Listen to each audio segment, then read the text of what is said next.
diferente. E a gente mora num paraíso. Eu posso dizer para você que esse é o nosso grande privilégio, morar dentro de um paraíso. Isso aqui é um paraíso.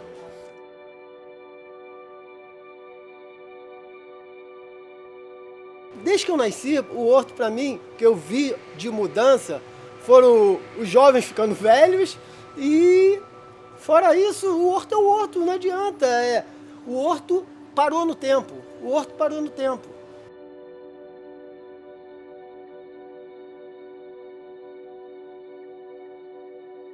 É muito diferente do que você vive lá fora. A vida aqui dentro passa lentamente. Não é como você viver no Rio de Janeiro, numa cidade grande. É como você viver numa roça pequena, onde você conhece todo mundo. Foi muito diferente da vida de muitas pessoas que eu conheço, que hoje têm minha idade e não viveram o que eu vivi aqui.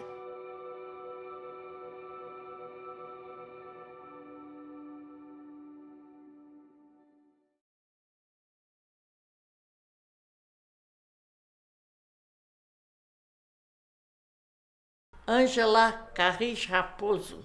Da senhora. Maria Carris Steitia. Quantos anos a senhora Eu, mora aqui? 80. 80 anos. A senhora? 78. Meu pai e minha mãe botavam a gente pra carregar lenha, a gente tinha que ir no mato, nós não tínhamos fogão a gás, né? A nossa casa era assim, meu pai quando queria fazer comida, era muita gente na casa dele, sempre queria a casa cheia. Ele botava uma mesa imensa na sala, ele mesmo fazia massa. Ele cozinhava? Cozinhava, fazia muita comida, entendeu? A gente amassava os nhoque pra ele com os dedinhos. De repente a gente se escorregava, caía na mesa, ele fazia a gente consertar tudo outra vez. Isso tudo que você falou agora, você pode falar de novo. Ai, juro que você não tinha gravado nada? Repete tudo. A minha infância, eu posso dizer, uma infância muito boa, tá? A gente brincava, corria, pique, tudo. Coisas que hoje, infelizmente, nem tem mais, porque o computador hoje tirou toda essa origem das crianças. Minha infância era pique-esconde, pique-tá, pique-bandeira, polícia ladrão, cabana no meio da mata. Mas só que a nossa cabana a gente comia manga, comia jaca, comia carambola, comia pitanga, comia cerola, fazia ratoeira, pegava umas gambazinhas, comia umas gambazinhas, mas também comia mariola. A gente comprava mariola e levava mariola para nossa cabana no meio da mata. Pêssego da Índia, grandão, roxo, meio aquela cor vermelhada, e a gente botava assim dentro da camisa e aquele pelo grudava na gente, dava uma coceira, uma fruta gostosa. Comeu? Nunca? Aí tem.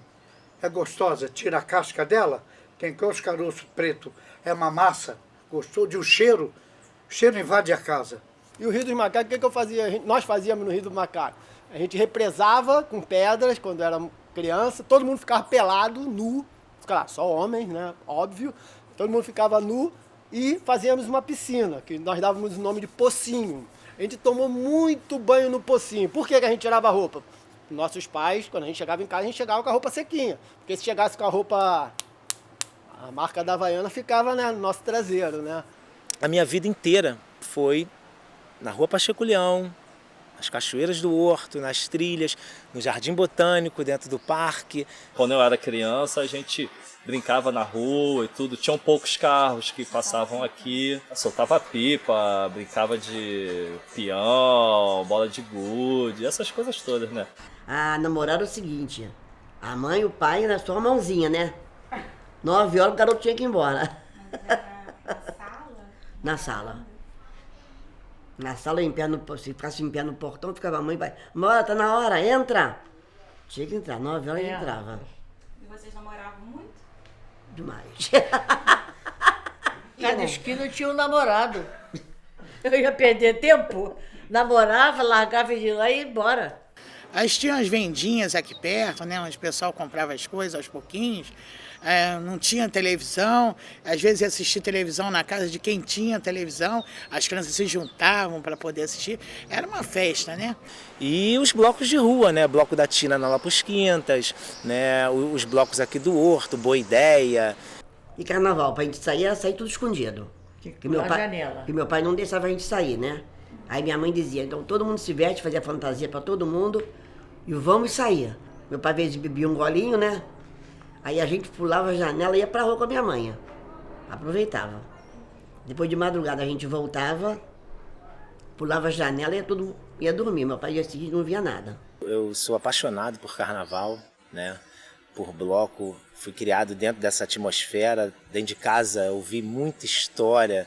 E isso juntou com o fato de o Horto também ser uma comunidade que vivia isso, né, intensamente, né, respirava essa coisa do carnaval, dos blocos de rua, os blocos de enredo, né, que era o Força Jovem do Horto, que eu saía na Ala Mirim. Quando a gente ainda tinha o Caxinguelê, né, como a sede desse movimento cultural aqui no Horto, o Luiz Carlos da Vila veio, né, aqui no Caxinguelê e numa roda de samba, né, sobre a sua tutela, ele batizou o Bloco Vagalume Verde junto com a madrinha Tia Elza. Você lembra do jacaré? Ele tinha 2 jacarés, ele botou lá, como deu uma enchente, um dos jacaré foi embora e o outro ficou. A gente ia lá ver, mas quando não dava pra gente ver, que ele dizia assim, não passa aqui hoje não, que o jacaré não tá bom. Porque o jacaré ficava dando na rua, lá dentro do jardim. E a gente, quando ia pra escola, não podia passar ali. O Jardim Botânico fechava às 5 horas, né? Mas nosso portão era aberto, que era na vila que nós morávamos, podia entrar à vontade no Jardim Botânico. Eu andava de bicicleta lá por dentro, eu aprendi a andar de bicicleta por ali. E esse meu primo, né? O que ele fazia? Levava aquelas criançadas todas, reunia as crianças da vila e levava para dentro do Jardim Botânico, para o Bambuzal. Chegava no Bambuzal, ele ia nos contar histórias de terror. É para poder todo mundo ficar com medo, porque quando venta, o bambuzal, eles batiam um no outro, faz um barulho como se tivesse alguém gritando, gemendo, e a gente ficava com um pavor terrível, né? Essa mata aí do Jardim Botânico, eu brincava, dia de noite de São João, e pelo menos que ia na mata, a gente subia a mata, assim, sabe, feito um bichinho. E com os meninos, sabe? Tinha os rapazes da família do Alcides, mas era uma beleza, não tinha assim aquela maldade não, sabe? Então os imigrantes vieram, estavam ali, estou ajudando eles a construir, sejam imigrantes italianos, só não vieram japoneses, né? Portugueses, vários desses imigrantes que vieram para cá, franceses, tem vários no Jardim Botânico, a maioria são italianos. Então o meu avô que veio de lá, o nome dele era Torquato Carria, e a minha avó é Maria Vitrelose. Só que o nome do meu pai aqui passou a ser Basílio Carris. Eles trocaram, nós temos aquele na família Carria, porque essa mudança de nome, como eles não sabiam nem ler nem escrever, eles eram um nome que soletravam lá e botavam e deixaram esses nomes. E a vila no Jardim Botânico, ela nunca foi asfaltada, nunca recebeu nada, ela era feita como se fosse um barro mesmo. A Pacheco Leão inteira não tinha nada, não tinha ônibus, não tinha água, não tinha esgoto, nada quando eles vieram morar aqui. Quando meu pai veio construir a casa dele, só tinha essa do tio Aurélio, que era a primeira, né? O Horto, essa época, era uma área uma área esquecida, inóspita mesmo, né? Tinha a área do Caxinguelê, era um pantanal, que as pessoas, inclusive, pegaram malária, né? O meu avô, que descia para Pacheco Leão, não tinha luz. Então ele descia e com a lampião e acendendo com a tochazinha e acendendo os lampião todo da rua. Aí ficava difícil do pessoal vir trabalhar aqui. Então eles começaram a dar terrenos para as pessoas construírem suas casas e virem morar aqui. Aí o doutor Pacheco Leão falou com ela que ela ficasse por lá mesmo, que trabalhasse a mamãe era lavadeira, trabalhava para nós comermos, enfim. E a moradia tinha morar de graça. Dentro do Jardim Botânico? Jardim Botânico, ali no 1008. A minha sogra contava, né, que ela já faleceu ano passado, que ela veio morar aqui nessa casa, ela tinha 4 anos de idade. E quem deu autorização para o pai dela construir essa casa foi o Pacheco Leão, naquela época. Só que naquela época era tudo de boca, nada de papel. Então não tem como provar. Meu pai trabalhou aqui aos 16 anos. Ele trabalhava fazendo a limpeza dessa área que chamava-se Horto Florestal. Meu avô, à época, trabalhava no Parque Jardim Botânico quando minha mãe nasceu. Ou seja, meu avô, no mínimo, teria 20 anos quando minha mãe nasceu. Assim sendo, a minha casa foi construída há mais de 106 anos. O avô da minha mãe trabalhou no Parque Jardim Botânico como chefe da guarda. Aí meu pai morando com ele, meu pai passou a ficar ali. Então todos os dias o Aurélio já era bem conhecido, mas era jardineiro há muitos anos já do Jardim Botânico. Ele passou, meu pai todo dia ia para o Jardim Botânico com o Aurélio Rison. Então lá ele se entusiasmou pelas plantas, com 6 anos de idade, e ele continuou ali e não quis mais sair dali. Eu me lembro que eles subiam num caminhão de madeira grande e eles iam de caminhão. Quanto tempo ele, meses, passava fora. Vinha com aquele caminhão abarrotado de mudas de plantas. Aí quando eu vinha com passarinho, com tudo dentro do coisa. Vinha cheio de orquídea, samambaia, tudo ele que armou aquilo tudo ali, aquelas 2 estufas que tem no jardim, quem armou foi meu pai. Meu marido era motorista da chefia direta, ele viajava, sumia, ficava 20, 30 dias fora, servindo o chefe, os amigos do chefe, a esposa do chefe, as amigas da esposa do chefe, o cachorrinho do chefe, sabe? É um chapa branca, você conheceu? Ah, que sorte a sua. Eu tive uma amante que dormia, só não dormia na minha cama, mas ela dormia ali do lado, na garagem ali. Porque ela roubava meu marido Natal, Carnaval, feriado, aniversário, meu filho morrendo no CTI do Hospital do Servidor do Estado. Ele estava sempre ausente. Porque se eles morassem longe, na Rocinha, no Leblon, eles tinham que vir a pé trabalhar. Quando que eles iriam trabalhar e construir o Jardim Botânico? O Jardim Botânico não ia existir. Como é que ia chegar para trabalhar e sair todo dia para ir embora com a família? E normalmente família numerosa. Meu pai tinha 9 filhos. Teve umas casas que eles mesmos construíram e deram para moradores. Mas a maioria aqui de cima foram os próprios moradores que construíram a casa. E essa casa foi feita de uma maneira muito esquisita, vamos dizer assim, rápida, porque foi feita de estuque.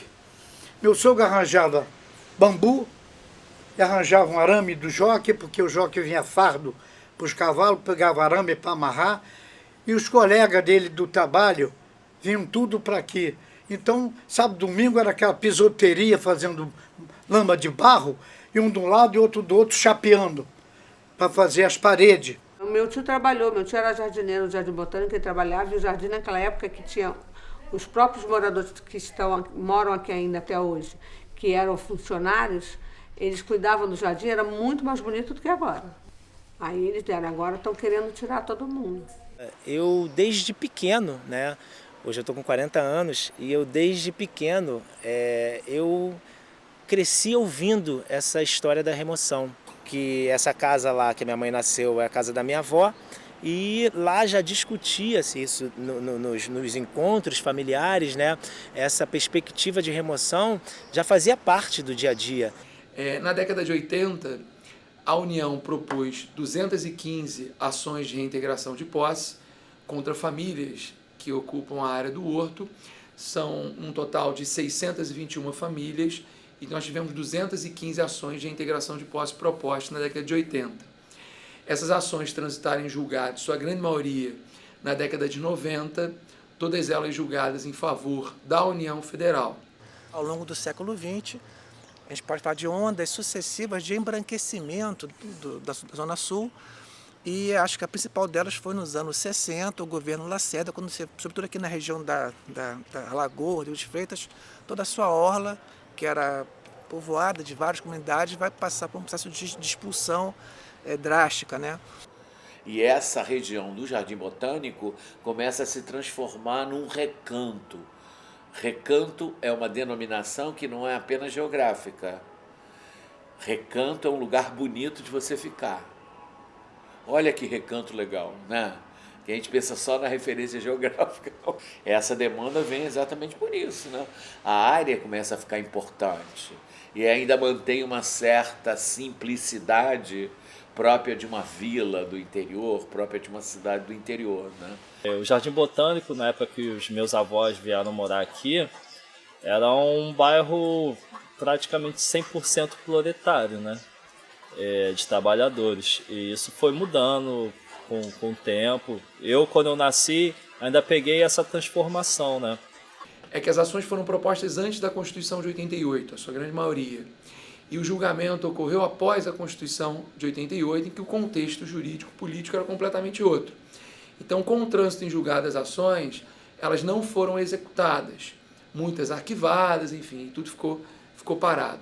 Depois da Constituição, a gente teve em 2001 o Estatuto da Cidade, em 2002 um novo Código Civil, em 2007, em 2009, legislações que falam sobre regularização fundiária específica em áreas da União. Então, com toda a mudança do contexto jurídico, toda essa produção legislativa de direito urbanístico e regularização fundiária em geral, a opção da União não é mais tirar os moradores, a opção da União é regularizar os moradores na área. Então, a gente chega ao século XXI e dá para dizer mais ou menos que o horto, né, ele entra nessa mira de uma maneira mais forte. Quer dizer, já há muito tempo se contesta, né, a presença das pessoas que aqui habitam. E com isso, em 2011, a União faz uma parceria com a Universidade Federal do Rio de Janeiro, a FRJ, especificamente com a Faculdade de Arquitetura e Urbanismo, para que seja feito um plano de regularização fundiária, um projeto de regularização fundiária para as famílias no próprio local. Esse projeto fica pronto em 2013 e quando ele está em vias de ser implementado, a Associação de Moradores e Amigos do Jardim Botânico, ela faz uma denúncia no Tribunal de Contas da União, afirmando que a União, ao regularizar aquelas famílias na área, ela está fazendo um mau uso do bem público, ela está dispondo de um bem que é público, que na verdade não aconteceu, uma vez que em nenhum momento a regularização fundiária ela seria feita com transferência de propriedade, mas só com regularização de posse. Fizeram com a Vila Autódromo, estão fazendo com outras comunidades, estão fazendo a remoção branca. Você paga R$10 de IPTU, você vai passar a pagar R$1.000 de IPTU. Você não tem dinheiro, tem que sair. Se você vai sair, vai entrar quem tem dinheiro. Óbvio. Não, senhor. O senhor tem que cumprir o que está aqui. Mas eu não vou cumprir. Eu não vou cumprir porque eu não invadi o Jardim Botânico. Eu não sou invasor. Eu tive autorização para o material entrar e eu fazer a casa. O senhor vai ver quem errou e vai em cima dele. Em cima de mim, não. Agora, eu não sei o que eles alegam para nos tirar daqui. Se foram eles que colocaram, eles que fizeram a planta, o Ministério aprovou, eles que deram o terreno. Eu não entendo, eles não dizem nem porque vão tirar e nem aonde vão nos colocar. Inclusive, a gente tem um documento que o procurador do Jardim Botânico escreve que para a retirada dos moradores não está vinculada a ter lugar para colocar, que é para retirar mesmo que não tenha onde colocar. Um oficial de justiça bateu aqui na porta falando que queria falar com o Apolônio Chianimoto. Eu falei que ela era minha sogra, que já tinha falecido ano passado. Ela pediu para entrar e falou que estavam me dando a reintegração de posse da casa, que o Jardim Botânico quer que eu saia em 30 dias, né? Quer dizer, isso foi 4 de outubro, hoje já é dia 29. Então eu tenho só mais 4 dias para sair daqui, praticamente. E não deram alternativa nenhuma. Tem que sair e entregar a casa para eles, sem direito a nada. Para eles é só derrubarem o muro ali atrás que eles estão aqui dentro. Entendeu? Você vê, nós preservamos, não incomodamos a eles, em nada. Que mal a gente faz para eles aqui? Eu estou indignada e fico revoltada de ter que sair daqui. E antigamente eles chamavam a gente de invasores. Eu nunca vi a pessoa invadir algum lugar e morar quase 100 anos nesse lugar. Você já viu? Onde está a invasão? Eu saí num parto natural da minha mãe dentro do quarto onde eu nasci. Eu invadi a minha casa dentro do meu quarto. E fora os outros idosos que moram por aqui, que têm a mesma história, mesmo vínculo com o local, que a gente diz, horto, história que tem raiz. E realmente as pessoas aqui são nascidas e criadas aqui. Aí eu falei assim, é mesmo? Ela falou, pois é, o que enfeia o Jardim Botânico são os invasores. Ela falou para mim, eu falei, você falou com a pessoa errada. Não são os invasores. Que meus avós, quando vieram para cá, meu pai, o tio Aurélio, eles vieram sem nada. Eles vieram construir aqui a casa que eles têm hoje, que os descendentes continuam ali. Numa época como a de hoje, onde existe tanta desigualdade, tantas pessoas sem teto, sem trabalho, não é? e o governo, sem condições de atender essas pessoas, queira retirar 521 famílias para um futuro incerto, sem ter moradia, sem ter perspectiva de um futuro feliz. São muito poucas pessoas que vivem no mesmo lugar há 5 gerações. Principalmente no Rio de Janeiro.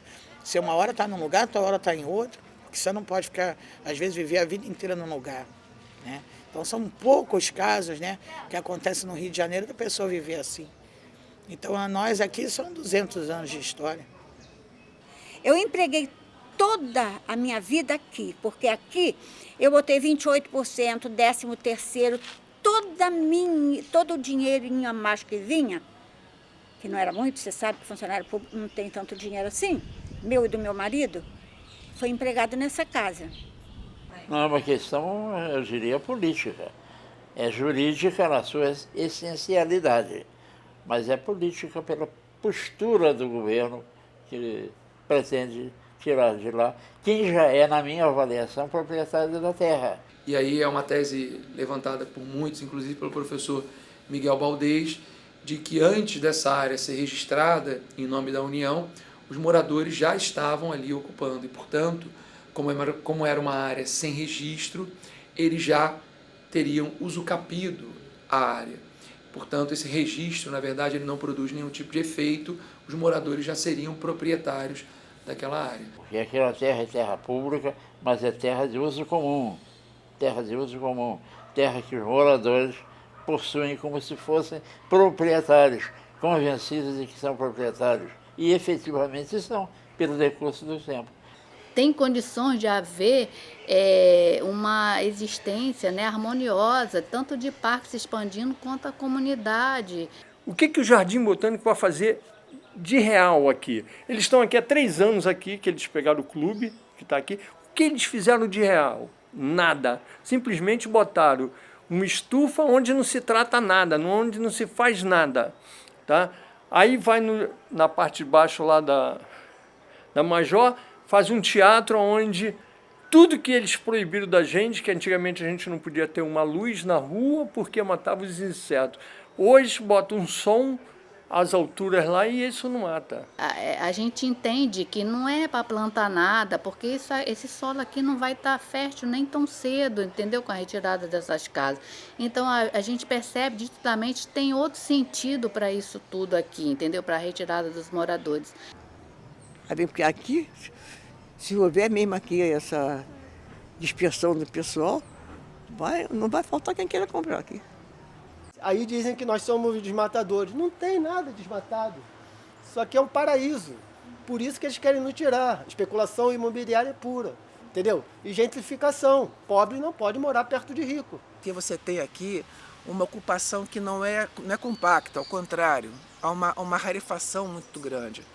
Essa baixa densidade demográfica, ela permite uma gestão do meio ambiente, permite uma preservação da mata, dos recursos hídricos.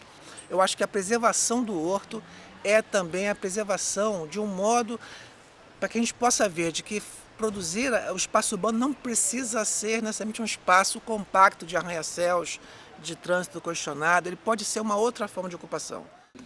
E a gente vê hoje uma comunidade que está aqui, a legislação está aqui, e isso é por falta de alguma coisa que a gente tem que entender.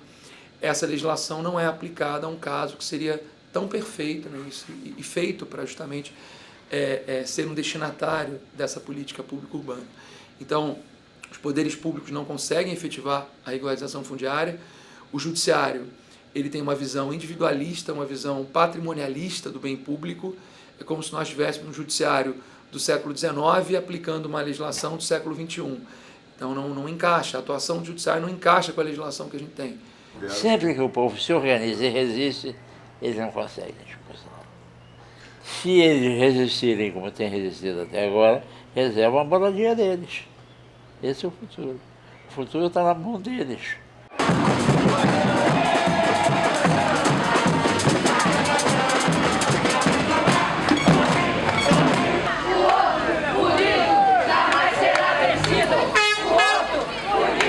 Jamais será vencido. que nós fazemos simplesmente é dar um apoio jurídico e dar um apoio físico quando acontece uma tentativa de despejo. É fundamental que o advogado seja um companheiro nas horas mais difíceis. Nunca houve um caso em que eu atuasse que eu não estivesse presente na hora do despejo. Nunca deixei de estar presente. E hoje, infelizmente, a gente vive um momento mais delicado da nossa luta, que é não deixar fazer as reintegrações, porque está realmente a parte final dessa luta. O que eles querem é tomar conta dessa área toda e apagar a história do Horto. Tirar essas pessoas, tirar nossa história.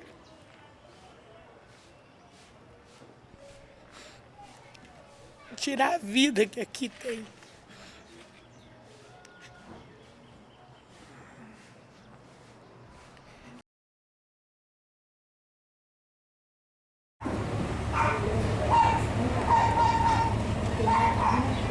Agora aqui no Horto, gente! Ajuda lá no Grotão! Bora, gente, subir! Reintegração de posse! Bora, gente, sobe! Rebentar o cadeado, que não pode não! Chega! A gente já foi pacífico! Muito tempo! Agora acabou! Acabou a passividade!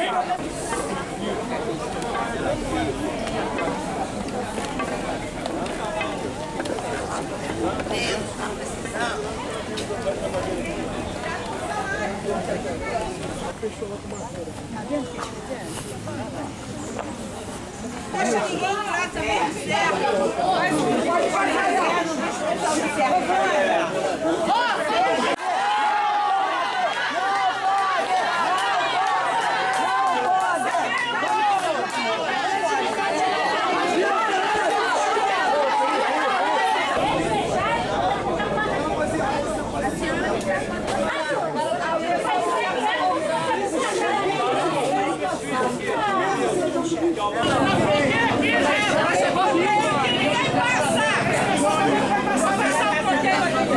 Ele mandou prosseguir, já tem certeza. Mandou prosseguir, tem certeza. O pessoal já desceu com o batalhão, os oficiais X já vão entrar aqui para poder ver mais ou menos a fazer lista de bens e tal, o que vocês querem. O batalhão de choque está montado aqui na porta com escudos para entrar com toda a força. Vai abrir para ambulância e vão aproveitar. Vem pra cá!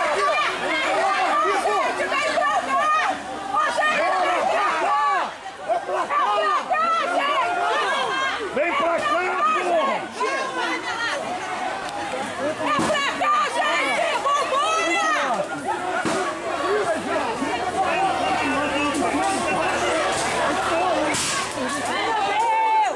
Gente, vem pra cá, gente! Vem pra cá!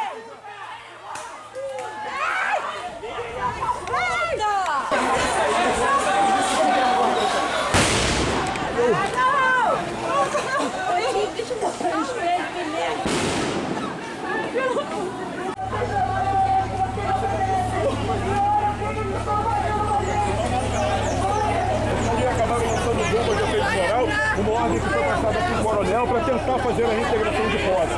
É um momento de tensão aqui, a gente percebe bastante. Existe pessoas do outro lado também. As pessoas desesperadas. Que os oficiais permitiram. Os oficiais permitiram. Porque eles são os comandantes.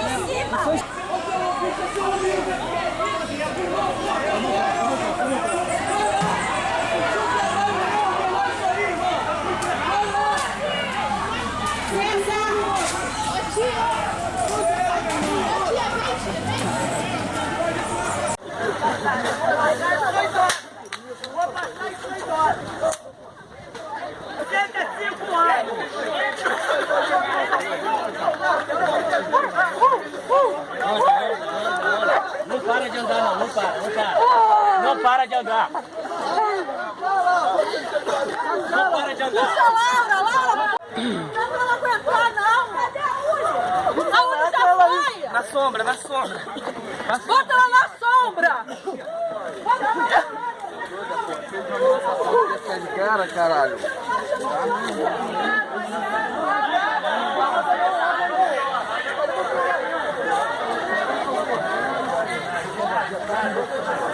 enfiar a platina aí!